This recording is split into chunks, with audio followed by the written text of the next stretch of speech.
അനാമിക മറ്റ് പയ്യന്മാരുടെ കൂടെ കറങ്ങി നടക്കുകയും കാണാൻ പാടില്ലാത്ത സാഹചര്യങ്ങളിൽ അവളെ കാണുകയും ചെയ്തതിനെ തുടർന്ന് അനി ആദർശിനോട് അക്കാര്യം പറഞ്ഞിരിക്കുകയാണ്. ആദർശ് വിവരം അനാമികയുടെ അച്ഛനോട് പറയാനൊരുങ്ങുകയാണ്. പറഞ്ഞ കാര്യങ്ങൾ അനാമികയുടെ അച്ഛൻ അംഗീകരിക്കാൻ തയ്യാറാവുന്നില്ല. ആദ്യം സ്വന്തം അനിയനെ നന്നാക്കണമെന്നും ശേഷം മാത്രം അനാമികയെ നന്നാക്കാൻ വന്നാൽ മതിയെന്നും അയാൾ ആദർശിനോട് പറഞ്ഞു. നന്ദുവിന്റെ പുറകെ അനി നടക്കുന്ന കാര്യം തന്നെയാണ് അനാമികയുടെ അച്ഛൻ ഉദ്ദേശിച്ചത്.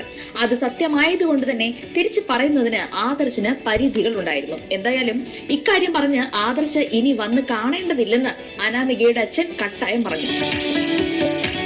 വീട്ടിലെത്തിയ അനാമിക അനിയോട് ഇതേപ്പറ്റി പറയുകയും നീ എന്തൊക്കെ പറഞ്ഞാലും ഞാൻ ഈ വീട് വിട്ട് പോകില്ലെന്നും എന്റെ സ്ഥാനത്തേക്ക് നന്ദുവിന് വരാൻ അവസരം കൊടുക്കില്ലെന്നും തറപ്പിച്ചു പറഞ്ഞു. എല്ലാം കൂടെ കേട്ട് ദേഷ്യം വന്നിരിപ്പാണ് അനി.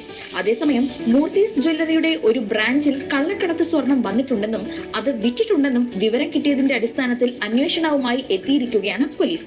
അഭിക്ക് പോലീസിനെ കണ്ടപ്പോഴേ കാര്യം പിടികിട്ടി. കാരണം അവനാണ് അതിന്റെ പിന്നിൽ. പോലീസുകാർ കാര്യം ആദർശിനോട് പറഞ്ഞു. എന്നാൽ ആരാണ് ഇതിന് പിന്നിലെന്നോ ഏത് ബ്രാഞ്ച് എന്നോ വ്യക്തമല്ല. എന്തായാലും അന്വേഷണവുമായി സഹകരിക്കുമെന്ന് ആദർശ് അവർക്ക് ഉറപ്പ് നൽകി. പോലീസുകാർ പോയ ശേഷം കലി കയറിയ ആദർശ് ഓഫീസിലെ മുഴുവൻ ജോലിക്കാരോടും സംസാരിച്ചു. വിശ്വാസവഞ്ചന കാണിച്ചത് ആരായാലും വെറുതെ വിടില്ലെന്നും ജയിലിൽ പോകുമെന്നും വാണിംഗ് നൽകി. അഭിയെ ആദർശിന് പ്രത്യേകം സംശയം ഉണ്ടായിരുന്നത് കൊണ്ട് അവനെ പ്രത്യേകം വിളിച്ച് കാര്യം ചോദിച്ചു. എന്നാൽ അവനല്ലെന്ന് തീർത്ത് പറഞ്ഞു. പക്ഷേ ആദർശിന് സംശയം മാറിയിട്ടില്ല. എന്തായാലും ഇത് ചെയ്തത് ആരായാലും